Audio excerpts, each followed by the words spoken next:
আর মানুষ মারা গেলে সে কি সামনে থাকে বলেন? সে তো মাটির নিচে চলে যায়।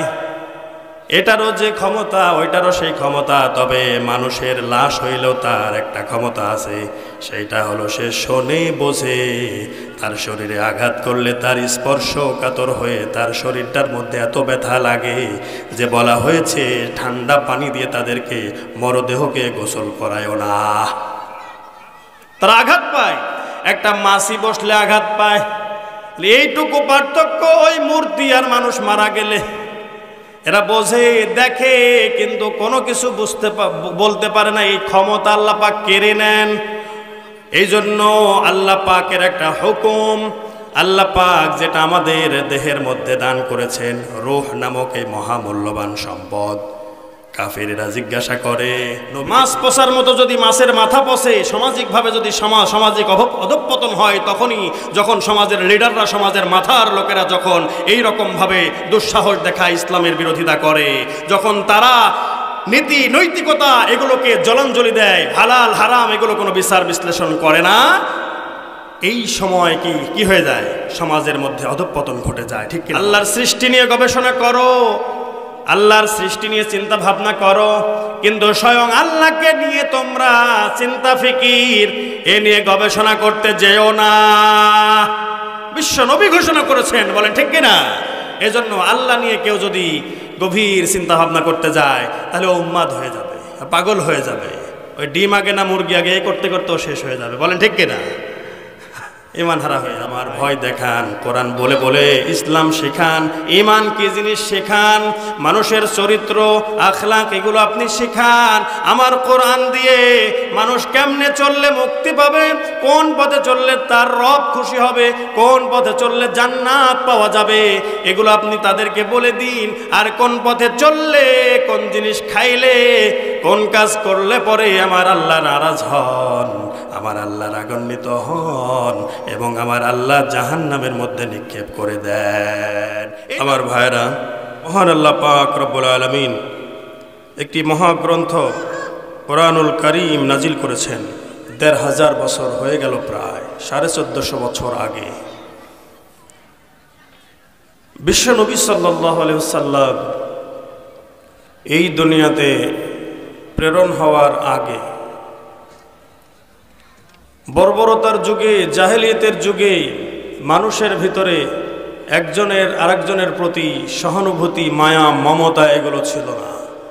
হালাল হারাম এগুলোর কোনো বিচার বিশ্লেষণ ছিল না।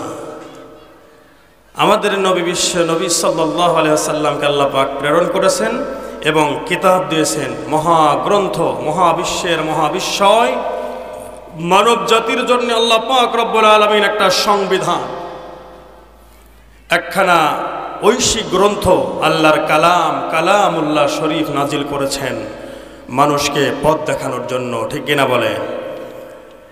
তো এই গ্রন্থ থেকে যেখানে আলোচনা করা হয় সেই জায়গাটাকেই আল্লাহ পাক রব্বুল আলামিন এর সঙ্গে সম্পৃক্ত, সংশ্লিষ্ট, সম্পর্কিত হওয়ার কারণে সেই জায়গার সম্মান জান্নাতের বাগান হয়ে যায়, বলেন সুবহানাল্লাহ।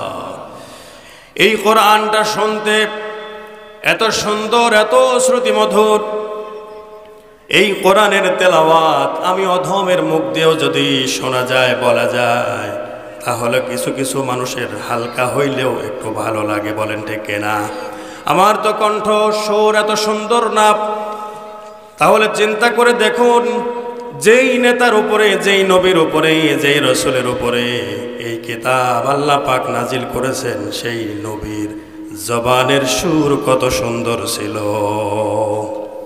এই কোরআনের বিরোধিতা করেছিল ওই জামানার, আপনারা জানেন, বেঈমানেরা, কাফের, মুশরিক, ওই সময়কার যেই সকল মানুষেরা অর্থ পূজারী ছিল, সমাজ পূজারী ছিল, যারা সমাজের লিডার ছিল, নেতৃস্থানীয় ব্যক্তিবর্গ ছিল, তারা দিনভর এই কোরআনের বিরোধিতা করত।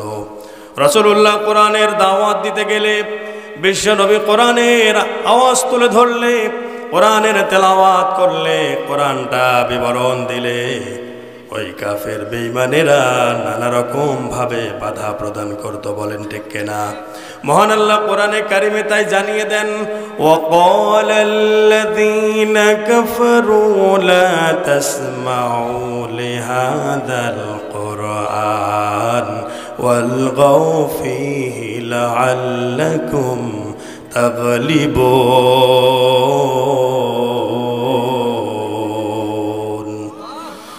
সূরা হামিম সাজদা 26 নম্বর 24 নম্বর পারা 18 নম্বর পৃষ্ঠার 11 নম্বর লাইনের 26 নম্বর আয়াতে কারিমা। এটা মহান আল্লাহ এখানে 1500 বছর পূর্বে বিশ্বনবীর ওই জামানার কাফেরদের আচরণ সম্পর্কে জানিয়ে দিচ্ছেন। আমার আল্লাহ কোট করে দিলেন, বিশ্বনবীকে বলেন ও মানে এবং কলা মানে বলে, আল্লাযীনা কাফারু, যারা কাফের, যারা সীমা লঙ্ঘনকারী, যারা অকৃতজ্ঞ, যারা অবিশ্বাস করেছিল, লা তাসমাউ, লা মানে না, তাসমাউ মানে তোমরা কেউ শুনবা না। কারা বলতো? কাফিরেরা বলতো, যারা এই কোরআনটা বিশ্বাস করছিল না, যারা সত্য প্রত্যাখ্যান করেছিল। আল্লাহ পাক একখানা সত্য গাইডলাইন, সত্য কিতাব আল্লাহ নাজিল করেছেন মানুষকে পথ দেখানোর জন্য, হেদায়াত দেওয়ার জন্য, সোজা পথ দেখানোর জন্য। আমার আল্লাহ পাক রব্বুল আলামিন বলেন, কুল জাআল হক ওয়া যাহাকাল বাতিল ইন্নাল বাতিলা কানা যাহুকা। বলেন আল্লাহু আকবার। সূরা বনী ইসরাঈল 15 নম্বর পারা 9 নম্বর পৃষ্ঠার 1 নম্বর লাইনের 81 নম্বর আয়াতে কারিমা। এটা মহান আল্লাহ এখানে ডাক দিয়ে বলেন, আর সত্য এসেছে, মিথ্যা বিলুপ্ত হয়ে গেছে। নিঃসন্দেহে মিথ্যা সে তো বিলুপ্ত হওয়ারই, তার মানে সত্য যেখানে আসে, সত্য যেখানে জায়গা, যেখানে বিস্তার করে, সেখানে মিথ্যার কোনো জায়গা হয় না, বলেন ঠিক কিনা? তাহলে কোরআনুল কারীম হলো একটা সত্য গাইডলাইন, সত্য দ্বীন এবং হেদায়াত সহকারে আল্লাহ পাক রব্বুল আলামিন বিশ্ব নবীকে প্রেরণ করেছেন। আর এই প্রেরণ করার মধ্য দিয়ে সমস্ত প্রকার মিথ্যা আর সত্যের মধ্যে পার্থক্য নিরূপণ করে দিয়েছেন। তিনি কে? আরো চিল্লায় বলুন, তিনি কে? তাহলে সেই আল্লাহর কথা কি বলা যাবে? বলেন সেই আল্লাহর কোরআনের কথা কি বলা যাবে?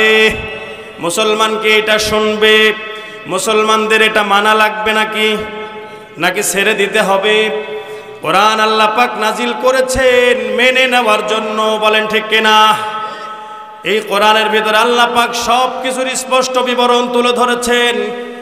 এই মানব জাতি কেমন ভাবে চলবে, একটা মানুষ কিভাবে চলবে, একটা পরিবার কেমন ভাবে চলবে, একটা সমাজ কিভাবে চলবে, একটা রাষ্ট্র কিভাবে চলবে, বিদেশিদের সঙ্গে কেমন, অন্যান্য পররাষ্ট্র নীতি কেমন হবে, স্বরাষ্ট্র নীতি কেমন হবে, সেগুলো সব কিছুর বিবরণ আমার আল্লাহ পাক কোরআনুল কারীমের ভিতরে তুলে ধরেছেন, বলেন ঠিক কিনা?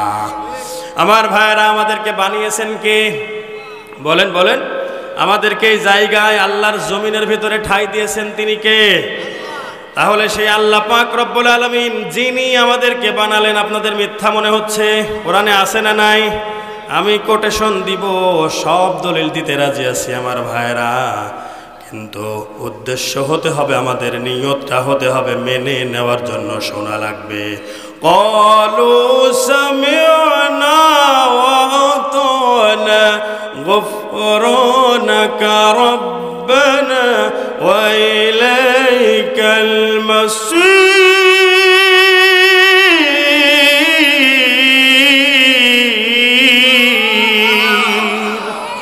সূরা বাকারা 3 নম্বর পর 8 নম্বর পৃষ্ঠার মাঝামাঝি 285 নম্বর আয়াতে কারিমার শেষের অংশ এটা।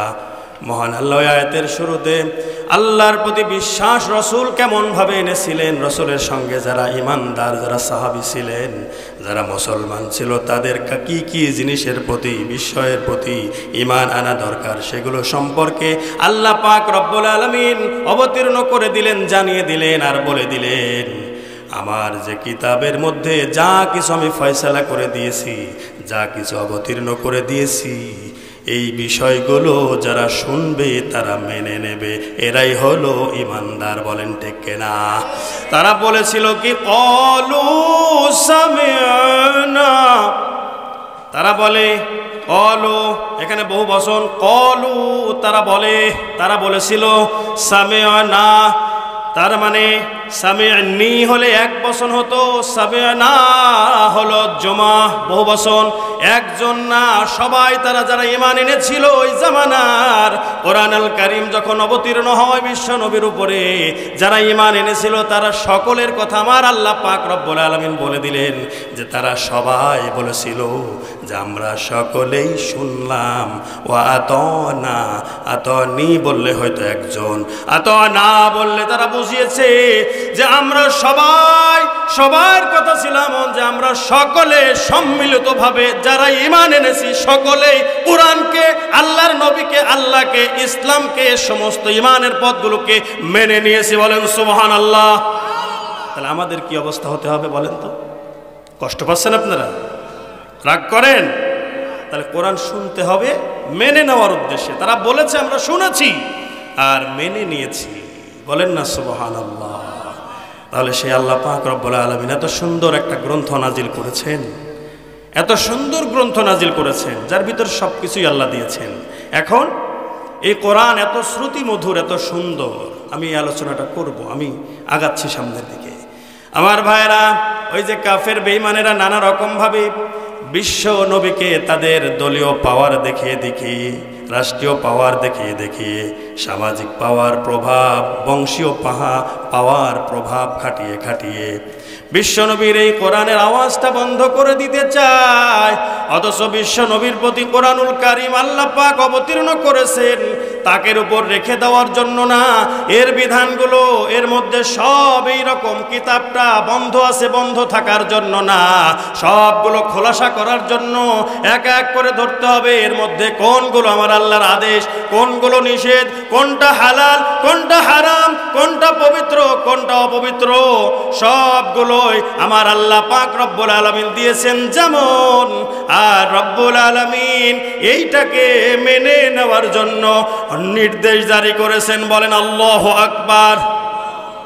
আমার ভাইরা, আল্লাহ তাই বলেন ওয়া আনজালনা ইলাইকাল যিকরা লিতুবাইয়িনা লিন-নাসি মা নুজিলা ইলাইহিম ওয়া লাআল্লাহুম ইয়াতাফাক্কারুন।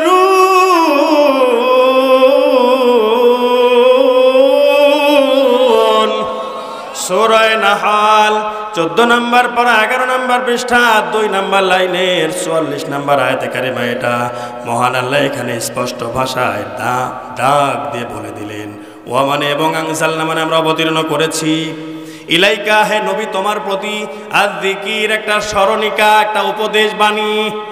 আল্লাহ পাক রব্বুল আলামিন একটা স্মরণিকা গ্রন্থ অবতীর্ণ করলেন, উপদেশ বাণী আল্লাহ পাক এটা হিসেবে কোরআনকে নাজিল করে দিলেন, একটা কিতাব অবতীর্ণ করলেন, গাইডলাইন আল্লাহ পাক নাজিল করে দিলেন। আর রব্বুল আলামিন বললেন লিতুবাইয়িনা, অবশ্যই এটা আপনি কি করবেন? বর্ণনা করবেন, এটার বয়ান আপনাকে করতে হবে, বিবরণ তুলে ধরতে হবে, ঘোষণাকার লিন্নাস, মানুষের জন্য। তাহলে এটা কি জীবিত মানুষ না মৃত মানুষের জন্য? বলেন বলেন। যারা মারা গেছে, কালকে যেমন গোরস্থানে ওয়াজ করেছি, ওখান থেকে কিছু কবরবাসীর হেদায়েত হয়েছে। বলেন, ওরা শুনলেও যা, না শুনলেও তাই, কোনো কিছু করার ক্ষমতা ওদের নাই। যারা হিন্দু, যারা অন্য ধর্ম অবলম্বী মূর্তি বানায়, তাও তো সামনে থাকে, সামনে থাকে। আর মানুষ মারা গেলে সে কি সামনে থাকে বলেন? সে তো মাটির নিচে চলে যায়। এটারও যে ক্ষমতা ওইটারও সেই ক্ষমতা, তবে মানুষের লাশ হইলেও তার একটা ক্ষমতা আছে, সেইটা হলো সে শোনে, বোঝে। তার শরীরে আঘাত করলে তার স্পর্শকাতর হয়ে তার শরীরটার মধ্যে এত ব্যথা লাগে যে বলা হয়েছে ঠান্ডা পানি দিয়ে তাদেরকে মরদেহকে গোসল করায়ও না। তারা আঘাত পায়, একটা মাছি বসলে আঘাত পায়। এইটুকু পার্থক্য ওই মূর্তি আর মানুষ মারা গেলে। এরা বোঝে, দেখে, কিন্তু কোনো কিছু বলতে পারে না। এই ক্ষমতা আল্লাহ পাক কেড়ে নেন। এই জন্য আল্লাহ পাকের একটা হুকুম, আল্লাহ পাক যেটা আমাদের দেহের মধ্যে দান করেছেন, রূহ নামক এই মহামূল্যবান সম্পদ, কাফিরেরা জিজ্ঞাসা করে নবীকে ঠেকিয়ে দেওয়ার জন্য যে আসলেই সে সত্য নবী নাকি মিথ্যা নবী। এই কথা বলে যে অন্য দেশ থেকে তারা শুনে আসে, ইহুদিদের কাছ থেকে তারা মদিনায় চলে যায়। সেখানে যাওয়ার পরে বলে আমাদের দেশে ওই যে মোহাম্মদ, তার জ্বালা তো আমরা সহ্য করতে পারছি না, সে তো আমাদের ধর্মকে একেবারে ধুয়ে মুছে সাফ করে দিচ্ছে, কি করা যায়, কি করব, এর কোনো পন্থা আছে নাকি?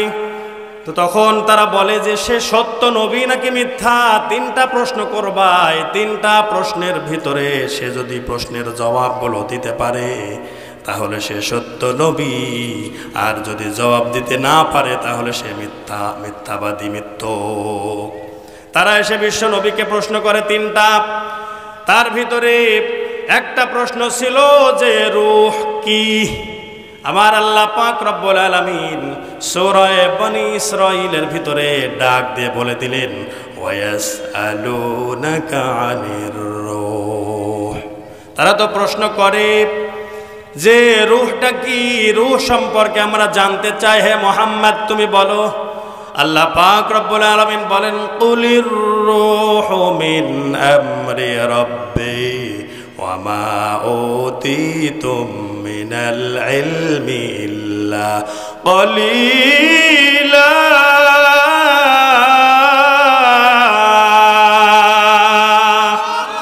আল্লাহ পাক বলেন, হে নবী, কুল আর রূহ, আপনি বলে দেন এই রূহটা হলো মিন আমরি রব্বি, আমার আল্লাহ পাকের আমর, আমর মানে নির্দেশ, বলেন আমার আল্লাহ পাকের তরফ থেকে তার একটা নির্দেশ, তার আদেশ, তার মানে আল্লাহ বলেছেন তুই চলাফেরা কর, একটা আদেশ ফুঁকে দিয়েছেন, রূহটা ফুঁকে দিয়েছেন। আর এই মানুষের এত অহংকার, আল্লাহ যখনই প্রাণবায়ু ওই রূহটা বের করে নেন, এই দেহের কোনো দাম আছে নাকি? বলেন বলেন। আল্লাহ পাক তাই বললেন, ওয়ামা উতিতুম মিনাল ইলমি ইল্লা ক্বালিলা।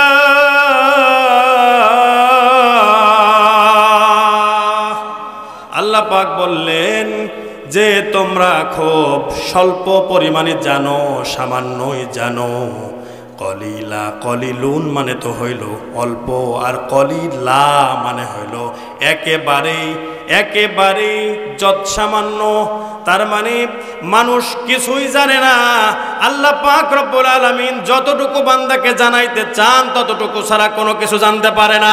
আল্লাহ পাক বলেন, ওয়ালা ইউহিতুনা বিশাইইম মিন ইলমিহি ইল্লা বিমা শাআ।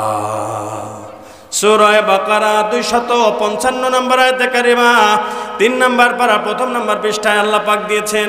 মহান আল্লাহ এখানে বলেন, তিনি যতটুকু চান, যতটুকু ইচ্ছা করেন তোমাদেরকে জ্ঞান জানান, এর বাহিরে কেউ কোনো কিছু করতে পারে না, কোনো কিছু জানতে পারে না। বলেন আল্লাহু আকবার। এই জন্য বরত্ব প্রকাশ করব কার? লিল্লাহি তাকবীর। আল্লাহর জন্য বরত্ব কার জন্য বলেন? আল্লাহ পাক রব্বুল আলামিন বলেন, ওয়া রাব্বাকা ফাকাব্বির। সূরা মুদ্দাসসির আল্লাহ পাক রব্বুল আলামিন 3 নম্বর আয়াতে কারিমার ভিতরে ডাক দিয়ে বলেন, আর তুমি কি করো? তোমার রবের বরত্ব প্রকাশ করো। আমরা কার বরত্ব প্রকাশ করব? বলেন বলেন। আপনারা একটু মনোযোগী হন, সামনের দিকে এগিয়ে আসুন। মাঝখানে জায়গা যেগুলো আছে সব ফাঁকা করে, সব ফাঁকা জায়গা পূরণ করে দেন। খুশি হয়ে যাবেন তিনি কে? বসার আদবগুলো আমরা খেয়াল করে, এই জায়গাটার একটা সম্মান, একটা মান, একটা মর্যাদা আছে না নাই? আর এই জায়গায়, মানের জায়গায়, মর্যাদার জায়গায়, ভালো জায়গায় বসতে হইলে এই জায়গাটার যদি সম্মানের সাথে আমরা যদি ফজিলত নিতে চাই, তাহলে আমাদের সুন্দরভাবে এখানে পূর্ণ করে বসতে হবে, নইলে কিন্তু সওয়াবের মধ্যে ঘাটতি হয়ে যাবে। তাহলে আমরা সওয়াব করতে এসে কি গুনাহ কামাই করে যাব? আমরা কি আদব শিখতে এসে বেয়াদব হয়ে যাব? এটা কি এটার এই জান্নাতের বাগানের এই শিক্ষাটা হবে নাকি? হবে না। এই জন্য আমাদেরকে সামনের দিকে আগাতে হবে। আমার ভাইয়েরা কান লাগান। আমার আল্লাহ পাক রব্বুল আলামিন বলেন যে জীবিত মানুষ যারা, এই যে আপনারা শুনছেন, আপনাদের বললাম ফাঁকা জায়গাগুলো পূরণ করেন, আপনারা আগায় আগায় বসলেন, যতটুকুই বসেছেন, যেই বা বসেছেন, আপনাদের এই সক্ষমতাটুকু, এই ক্ষমতাটুকু যিনি দিয়েছেন তিনি কে? আল্লাহ পাক আপনাদের এখনো রূহটা আপনাদের এই দেহের মধ্যে রেখেছেন, আল্লাহর হুকুম আপনাদের মধ্যে জারি রেখেছেন, যার কারণেই আপনি আমি বলতে পারছি, শুনতেও পারছি, নড়াচড়াও করতে পারছি। এটা আমাদেরকে আল্লাহ পাক এই নিয়ামত দান করেছেন। বিশ্লেষণ আপনি করুন, কোরআন দিয়ে আপনি আপনার কওমকে, আমার বান্দাদেরকে, মানব জাতিকে উপদেশ দিন। এই কোরআন বলে বলে তাদেরকে আমার ভয় দেখান, কোরআন বলে বলে ইসলাম শেখান, ঈমান কি জিনিস শেখান, মানুষের চরিত্র আখলাক এগুলো আপনি শেখান। আমার কোরআন দিয়ে মানুষ কেমনে চললে মুক্তি পাবে, কোন পথে চললে তার রব খুশি হবে, কোন পথে চললে জান্নাত পাওয়া যাবে, এগুলো আপনি তাদেরকে বলে দিন। আর কোন পথে চললে, কোন জিনিস খাইলে, কোন কাজ করলে পরে আমার আল্লাহ নারাজ হন, আমার আল্লাহ রাগান্বিত হন এবং আমার আল্লাহ জাহান্নামের মধ্যে নিক্ষেপ করে দেন, এটা আপনি কোরআন দিয়ে বিবরণ দিন। বলেন সুবহানাল্লাহ। সেই কোরআনের কথা হচ্ছে ভাই। তাহলে কোরআনের এই ময়দানে খুব বেশি লোক আসে বলেন? আসে তো বক্তা দেখে, ওই কেউ বলবেন। ওই এক জায়গায়, কোন জায়গায় যেন বললাম সেদিনকে, এই চরসিলিমপুর সম্ভবত, এখানে যে মা আবার প্রতিদিন রাতে যাও ভাত, এবার কি খাবো না, হ্যাঁ, শ্বশুর বাড়ি আসি ওই একই জিনিস। তো আসলে তো যাও আর পায়েসের মধ্যে পার্থক্য আছে না নাই? বলেন, বাড়িতে যা খান চেহারা দেখলেও ওই চেহারা একই হতে পারে, কিন্তু স্বাদের মধ্যে ভিন্নতা আছে না নাই? থাকতে পারে কি না? এই জন্য আমার ভাইয়েরা, আমি সচরাচর চেষ্টা করি একই জায়গায় বারবার একই আলোচনা করা। তবে কেউ জানতে চাইলে তাকে জানাই দিতে হবে, এটুকু। আমার ভাইয়েরা, এই জন্য আমার আল্লাহ পাক রব্বুল আলামিন জীবিত মানুষদেরকে, বিশ্ব নবীকে বললেন, হে আমার নবী, তুমি জীবিত মানুষদের কাছে আমার নির্ধারিত সীমারেখাগুলো তাদেরকে জানিয়ে দাও, তাদেরকে দিন সম্পর্কে বোঝাও, জানান দাও। অন্য কোনো কিছু দিয়ে, অন্য কোনো মতামত দিয়ে, অন্য কোনো ব্যবস্থাপনা দিয়ে, অন্য কোনো সামাজিক নিয়মকানুন দিয়ে, অন্য কোনো পুঁজিবাদীদের কোনো বক্তব্য দিয়ে, অন্য কোনো সমাজতন্ত্রী সমাজবাদীদের দিয়ে, তাদের মতবাদ দিয়ে তুমি বিশ্লেষণ করবা না তোমার কওমকে, তোমার উম্মতকে। তুমি কেবলমাত্র শুধুমাত্র কোরআন দিয়ে তুমি তাদেরকে কি করো? ব্যাখ্যা দাও, বিশ্লেষণ দাও, বিবৃতি প্রদান করো, বয়ান করো, তাফসীর করো, ব্যাখ্যা দাও। ঘোষণা করেছেন তিনি কে? আমার ভাইয়েরা, আল্লাহ পাক রব্বুল আলামিন তাই বলেন, মা নুজ্জিলা ইলাইহিম, তাদের প্রতি যে উদ্দেশ্যে এইটা অবতীর্ণ হয়েছে, লাআল্লাহুম ইয়াতাফাক্কারুন। আল্লাহ পাক বলেন, যারা শুনবে তাদের দায়িত্ব হলো তারা এটা নিয়ে চিন্তা ভাবনা করবে, গবেষণা করবে। বলেন আল্লাহু আকবার। কিন্তু আল্লাহ সম্পর্কে কেউ চিন্তা ভাবনা করতে যাবেন না, আল্লাহর সৃষ্টি নিয়ে চিন্তা গবেষণা করেন। তাফাক্কারু ফি খালকিল্লাহি ওয়ালা তাতাফাক্কারু ফি ওয়ালা তাতাফাক্কারু ফি খালকিল্লাহ, তোমরা আল্লাহর সৃষ্টি নিয়ে তাতাফাক্কারু ওয়ালা তাতাফাক্কারু ফিল্লাহ, আল্লাহর সৃষ্টি নিয়ে গবেষণা করো, আল্লাহর সৃষ্টি নিয়ে চিন্তা ভাবনা করো, কিন্তু স্বয়ং আল্লাহকে নিয়ে তোমরা চিন্তা ফিকির এ নিয়ে গবেষণা করতে যেও না। বিশ্ব নবী ঘোষণা করেছেন, বলেন ঠিক কিনা? এজন্য আল্লাহ নিয়ে কেউ যদি গভীর চিন্তা ভাবনা করতে যায় তাহলে ও উন্মাদ হয়ে যাবে, পাগল হয়ে যাবে। ওই ডিম আগে না মুরগি আগে করতে করতেও শেষ হয়ে যাবে। বলেন ঠিক কিনা? ঈমান হারা হয়ে যাবে। ভাই সত্য কথা বলেছেন। এজন্য স্রষ্টা নিয়ে কেউ বেশি বাড়াবাড়ি করতে যাবে না। আমার স্রষ্টা কেমন, আমার স্রষ্টার সৃষ্টি কবে হয়েছে না হয়েছে এগুলো নিয়ে চিন্তা ভাবনা করার কোনো দরকার নাই। যদি কেউ করতে যায় তাহলে তার সমস্যা আছে। এজন্য চিন্তা ভাবনা করবে। আল্লাহ কোরআন দিয়েছেন, কোরআনের মধ্যে যা বিবরণ তুলে ধরেছেন, এই মানুষ কেমনে চলবে। আল্লাহ পাকের অন্যান্য সৃষ্টির দিকে তাকান, তাকিয়ে দেখুন তাদের আল্লাহ পাক কি নির্দেশ দিয়েছেন, সেই নির্দেশ সে কেমনভাবে ফলো করছে। আমার ভাইয়েরা, মৌমাছির দিকে তাকান। মৌমাছিকে আল্লাহ পাক একটা আদেশ জারি করেছেন। মৌমাছিকে আল্লাহ পাক রব্বুল আলামিন একটা নির্দেশ দিয়েছেন, এই একটা নির্দেশে কিয়ামত পর্যন্ত ফলো করে যাবে, এখনো ফলো করছে। বলেন সুবহানাল্লাহ। আমার আল্লাহ পাক রব্বুল আলামিন কোরআনে কারীমের ভিতরে ডাক দিয়ে বলেন, وأوحى ربك إلى النحل أن اتخذي من الجبال بيوتا ومن الشجر ومما يعرشون।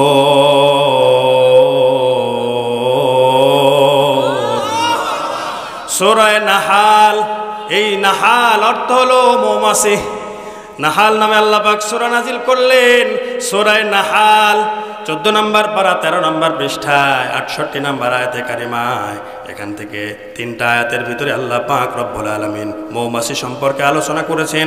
রব্বুল আলামিন বলেন ওয়া আওহা, আর আদেশ জারি করলেন। তাহলে তাদের অন্তরের মধ্যে নির্দেশ জারি করলেন কে?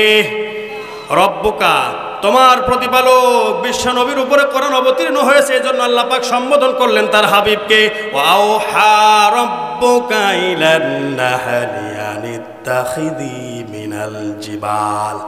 আল্লাহ পাক বললেন মৌমাছির রানী, মধুমক্ষিকার যে মেন থাকে, ওদের নেত্রী হলো তাদের রানী, মেয়ে লোক, ঠিক কিনা বলেন? কিন্তু মানুষ জাতির যদি নেতৃত্ব দিতে হয়, মানুষের যদি ইমাম হতে হয়, তাহলে তাকে কি হতে হবে? নারী না পুরুষ? এগুলো বললে তো একটু সমস্যা আছে নাকি বলেন? যাই হোক, আমরা পুরুষ। হ্যাঁ, কোরআনে আছে তো এগুলো, আল্লাহ কোরআনেই বলছেন। কোরআনে থাকলে পরে তো আমাদের বলতে হবে নাকি? হ্যাঁ, সুবহানাল্লাহ। আল্লাহ কবুল করেন, বলুন আমিন। কাউকে কষ্ট দেওয়ার জন্য আমি কোনো আলোচনা, এই যে আপনাদের দেখেন, আমি তো এলাকার মানুষ, আপনাদেরই সন্তান, এই এলাকারই বাসিন্দা, তো আমি হিংসাহিংসি করে কোনো কথাবার্তা বলার চেষ্টা করি না। তাই যদি হতো তাহলে এই 16 বছরের লাস্টে এসে আমি যেভাবে থেকে আসছি, আমার চাচা আলাউদ্দিন বিশ্বাস সহ তাদের সঙ্গে ওই ভিতরে থাকছি, 2 মাস থেকে আসলাম গত বছরে। তো আসার পরে আমি কিন্তু এটার কোনো প্রতিক্রিয়া আমি দেখানোর চেষ্টা করি না। বলেন ঠিক কিনা? এগুলো দেখানোর দরকার আছে?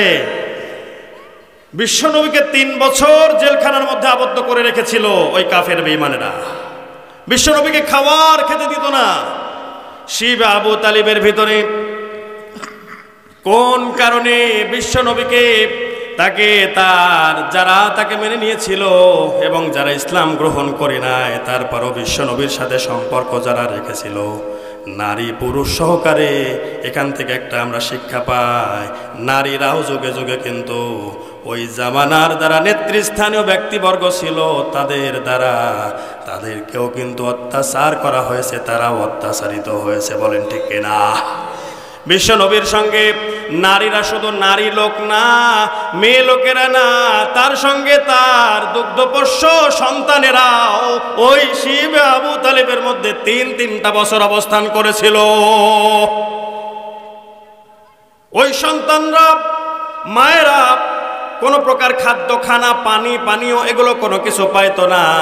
না পাওয়া সত্ত্বে তারা এক পর্যায়ে কি হয়, তাদের নিজেদের পেটে কোনো খাবার নাই, ক্ষুধা লেগে আছে, শরীরটা বড় খারাপ, অনেক সময় নিজেরা বেহুশ হয়ে যায়, আমাদের বিশ্ব নবীও বেহুশ হয়ে যান। এমন অবস্থায় ওই সন্তানেরা মায়ের বুকের স্তন থেকে কোনো দুধ পায় না।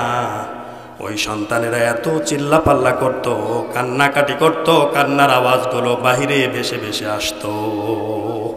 কত বড় পাষাণ ওরা ছিল!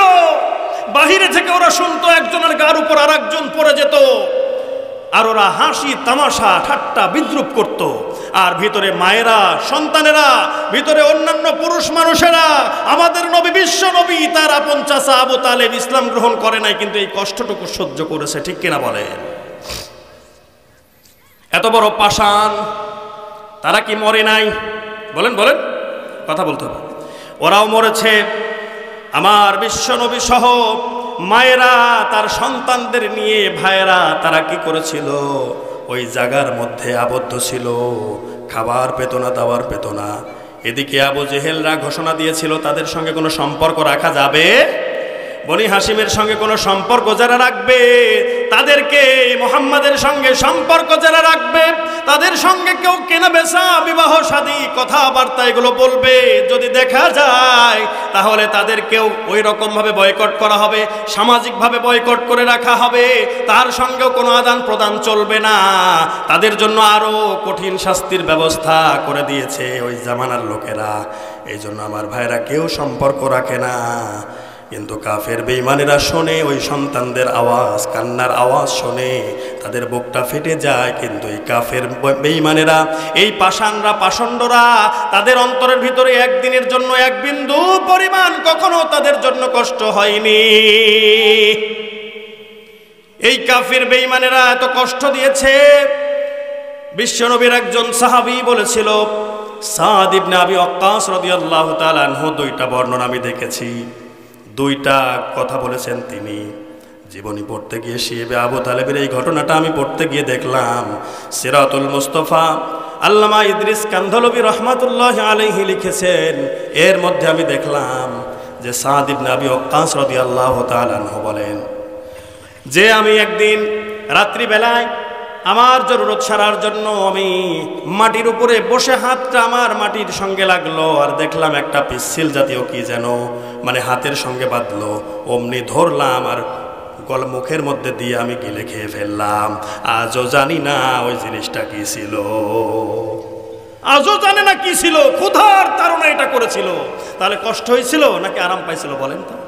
3টা বছর খাবার নাই, দাবার নাই, কেউ বাহিরের থেকে দিতে যায় না, সাহস নাই। কেমনে সাহস হয়? কারণ তারা তো সামাজিকভাবে তারাও বয়কট হবে, আর তারা তো এমন কোনো মানুষ না, তারা লিডার না, তারা ছিল দরিদ্র শ্রেণীর মানুষ, যাদের মনে কষ্ট লাগতো কিন্তু কিছুই করতে পারতো না। এজন্য সামাজিকভাবে যারা পাওয়ারফুল ছিল, ওরা যদি কি হয়ে যায়, মাছ পচার মতো যদি মাছের মাথা পচে, সামাজিকভাবে যদি সামাজিক অধঃপতন হয়, তখনই যখন সমাজের লিডাররা, সমাজের মাথার লোকেরা যখন এই রকমভাবে দুঃসাহস দেখায়, ইসলামের বিরোধিতা করে, যখন তারা নীতি নৈতিকতা এগুলোকে জলাঞ্জলি দেয়, হালাল হারাম এগুলো কোনো বিচার বিশ্লেষণ করে না, এই সময় কি হয়ে যায়, সমাজের মধ্যে অধঃপতন ঘটে যায়। ঠিক কিনা বলে?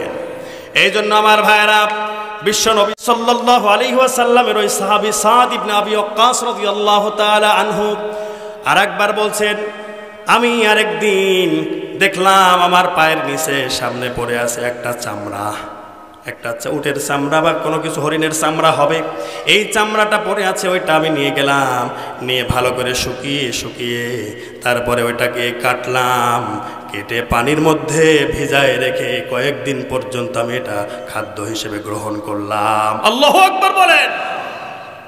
কত বড় কঠিন অবস্থা ছিল, ওইটাও জেলখানা ছিল, আমরাও খেটে এসেছি, বা আমাদের জনপদের মানুষরাও জেলখানায় জেল খাটে, এখনকার মানুষও বিভিন্ন দেশের মধ্যে জেল খাটে, বলেন ঠিক কিনা?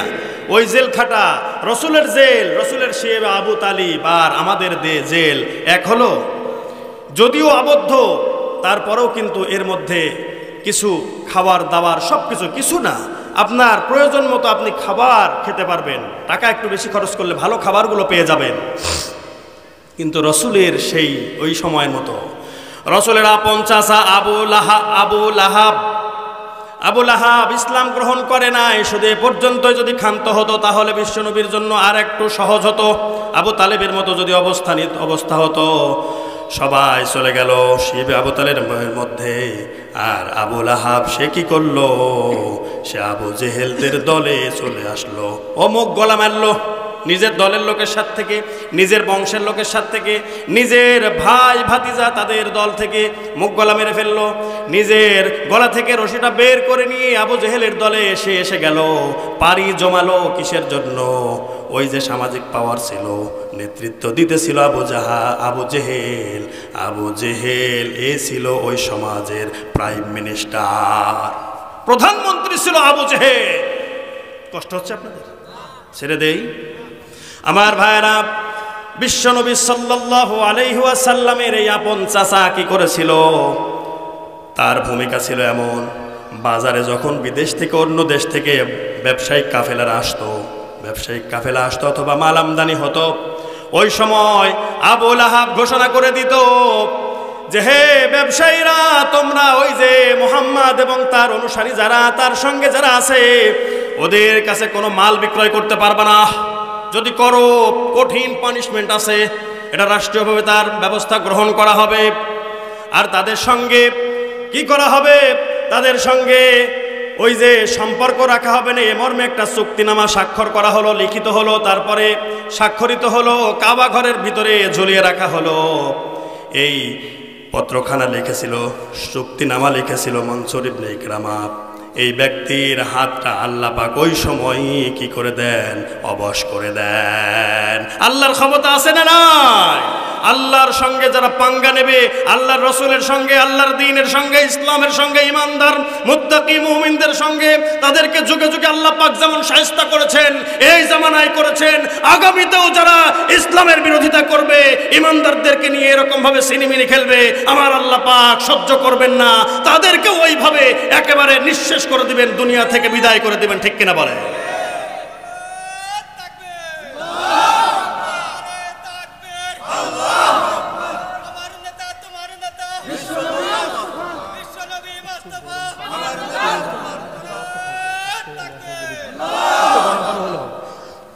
আল্লাহ কবুল করেন, বলুন আমিন। আমার ভাইরা, আমার বিশ্বনবী সাল্লাল্লাহু আলাইহি ওয়াসাল্লামের সঙ্গে যারা ছিল, তাদের সঙ্গে কোনো কিছু বিক্রয় করতে দেবে না, এই মর্মে ঘোষণা করে দিল তারা 50 আবু লাহাব। আবু লাহাব এই ঘটনা ঘটিয়েছিল। আবু লাহাব এই ঘটনা করে, এবং তার সাথে সাথে আবু লাহাব বলেছিল যে কোনো জিনিস যদি তারা কিনতে আসে, তাহলে তার 4-5 গুণের দাম বৃদ্ধি করে বলবা। যখনই কেউ কোনো কিছু কিনতে আসে, তার দাম দেখে যে অনেক বেশি দাম, 100 টাকার জিনিসের দাম 500 টাকা, 100 দিরহামের দাম 500 দিরহাম, টাকা পাবে কোথায়? ক্রয় করবে। এতদিন আবদ্ধ রয়েছে, তারা কোনো কিছু কিনতে পারে না। এই জন্য তারা সেখানে নিজেদের জায়গার মধ্যে ফিরে যায়। যাওয়ার পরে তারা কি করে? যা নিজেদের ছিল খেয়ে পরে শেষ করে দেয়। গাছ ছিল, গাছের লতা পাতা খড় কোটো এগুলো সব কিছুই, খাল বাকলগুলো পাতা এগুলো খেয়ে খেয়ে নিজেদের জীবন ধারণ করতে লাগলো। তাদের পায়খানা মানুষের পায়খানা এমন স্বাভাবিক পায়খানা ছিল না, তাদের পায়খানা হয়ে গিয়েছিল বকরির লাদির মতো। ঠিক কিনা বলেন? কত কঠিন অবস্থা। আর আমরা ডাল খেয়েছি, মাছ খেয়েছি, গোশ খেয়েছি, ইচ্ছা মতো গরুর গোশ, মহিষের গোশ, মুরগির গোশ, মাছ, বড় মাছ, ছোট মাছ, যা চান বাহিরে যা পাওয়া যায়, ভিতর থেকেও একটু টাকা বেশি খরচ করলে সবই পাওয়া যায়। তাহলে ওই জেল আর এই জেল কি এক হলো? তাহলে এত কষ্ট করেছেন, এত স্যাক্রিফাইস করেছেন, এত কোরবানি করেছেন, জান আর মাল দিয়ে সব কিছু ছেড়ে দিয়ে, শুধু তাই নয়, নিজেদের জীবনকে বাজি রেখে, সময়কে দিয়ে তারা যে কষ্টসাধ্য করে তারা নিজেদের সম্পদগুলো জমিয়েছিল, এই সম্পদটাকেও এই মক্কায় কাফের বেঈমানদের হাতে সুপর্দ করে দিয়ে নিজেরা নিজেদের শুধু জীবনটা নিয়ে, ঈমানটা বাঁচিয়ে তারা একসময় কেউ প্রথমে আবিসিনিয়ায়, আবার পরবর্তীতে সকলে হিজরত করে চলে গেল কোথায়? ইয়াসরিব তথা মদিনাতে। বলেন সুবহানাল্লাহ। আল্লাহ পাক রব্বুল আলামিন তাদের সম্বন্ধে বলেন, ওয়া মিনান নাসি মান ইয়াশরি নাফসাহু ইবতিগা মারদাতিল্লাহ আল্লাহু রাউফুম বিল ইবাদ।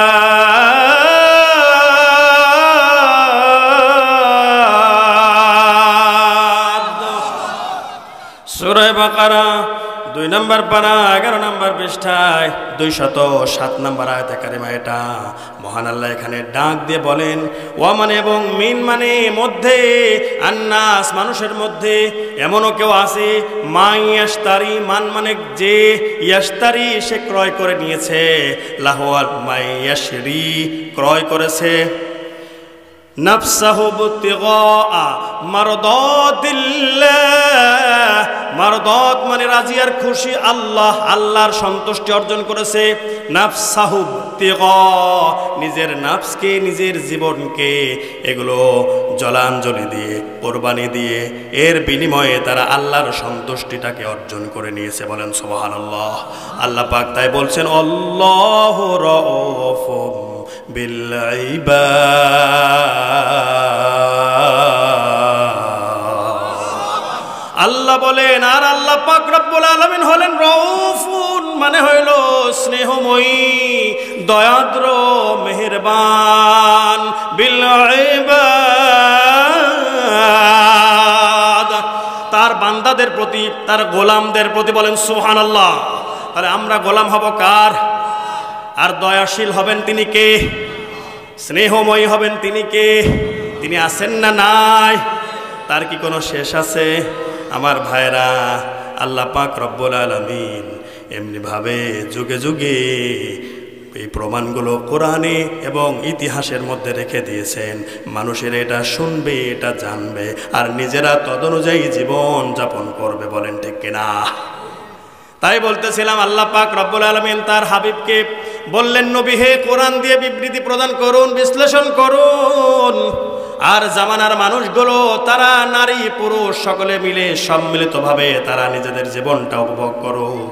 কোরআন যেভাবে নির্দেশনা দিয়েছে সেই নির্দেশ মোতাবেক হালাল পথে চলবে, হারামকে বর্জন করবে, আর নিজেরা পবিত্র পথ ধরবে, পবিত্র বিষয় জিনিসগুলো খাবে, আর সমস্ত প্রকার অপবিত্র জঘন্য জিনিসপত্রগুলো নিজেরা ছেড়ে দেবে। বলেন ঠিক কিনা?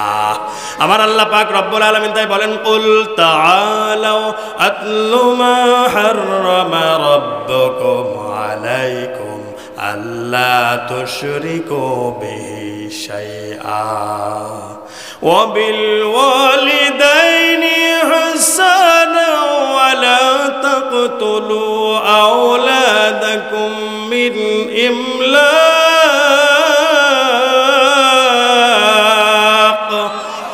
নাহনু নারযুকুকুম ওয়া ইয়্যাহুম ولا تقربوا الفواحش ما ظهر منها وما بطن ولا تقتلوا النفس التي حرم الله إلا بالحق ذلكم وصاكم به لعلكم تعقلون।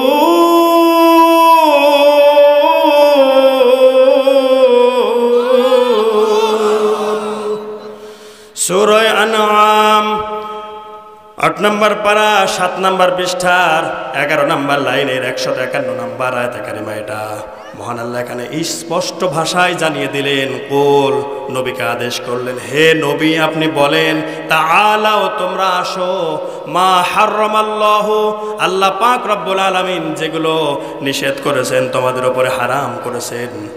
কুল তাআলাউ আতলু মা হাররামাল্লাহু আলাইকুম, যেগুলো কি করে তোমরা আসো আর শোনো, তাদের কাছে তুমি তেলাওয়াত করো।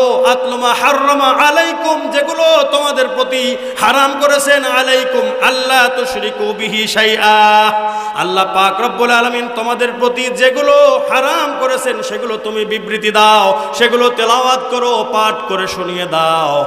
আর সেটা হলো আল্লা তুশরিকু বিহি শাইআ।